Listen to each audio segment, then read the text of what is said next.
Hi friends, இன்னைக்கு ஒரு குட்டி கதை பார்க்கலாமா? ஒரு ஊரில் ஒரு காகம் இருந்துச்சாம். அந்த காகம் அந்த வழியாக போன கொக்கை பார்த்து, பா, இந்த கொக்கு எவ்வளோ வெள்ளையாக இருக்குது, எல்லாரும் இதை அதிசயமாக பார்க்குறாங்க இல்லை, இந்த கொக்குக்கு எவ்வளோ சந்தோஷமாக இருக்கும்ல மனசுக்குள்ள அப்படின்னு நினச்சிதான். அப்போ கொக்கு சொல்லிச்சான், காகமே, நீ வேற, நானே இவ்வளோ நாள் அப்படி தான் நினச்சிட்டு இருந்தேன். அந்த பச்சை கிளியை பார்க்குற வரைக்கும். பச்சை கிளியை பாரு, எவ்வளோ அழகாக இருக்குது. அது முன்னாடி நான் எங்கே அழகாக இருக்கேன் அப்படின்னு சொல்லிச்சான். அம்மா இல்லை, பச்சை கிளி அழகாக இருக்கும்ல அப்படின்னு சொல்லி காகம் பதில் சொல்லிச்சான்.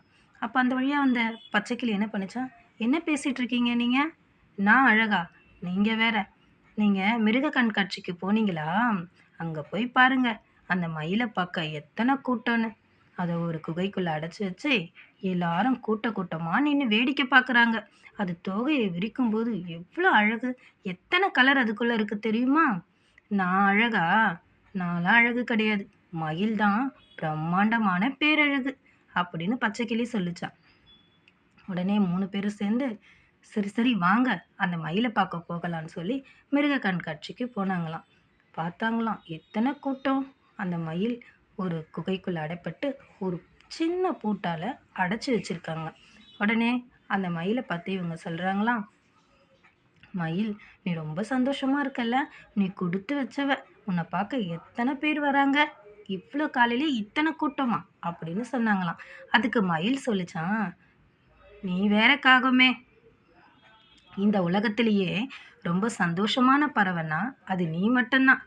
எந்த நாட்டுக்கு வேணாலும் போகலாம், உன்னை யாரும் பூட்டி வைக்க மாட்டாங்க, நீ விருப்பப்பட்டதை சாப்பிட்லாம், விரும்பின இடத்துக்கு போகலாம், உன் கூட்டை நீ எங்கே வேணாலும் அமைச்சிக்கலாம். நான் அப்படியா, என்னை எப்போவுமே சிறைப்பட்டு தான் வச்சுருப்பாங்க அப்படின்னு வருத்தத்தோடு சொல்லிச்சான்.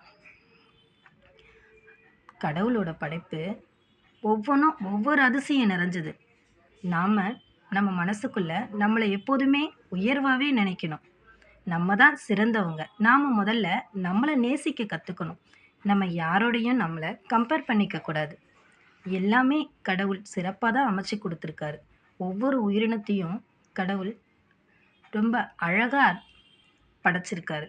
நம்ம எப்போவுமே நம்மளை நேசிக்கணும். நம்ம யாரோடையும் நம்மளை கம்பேர் பண்ணிக்கக்கூடாது.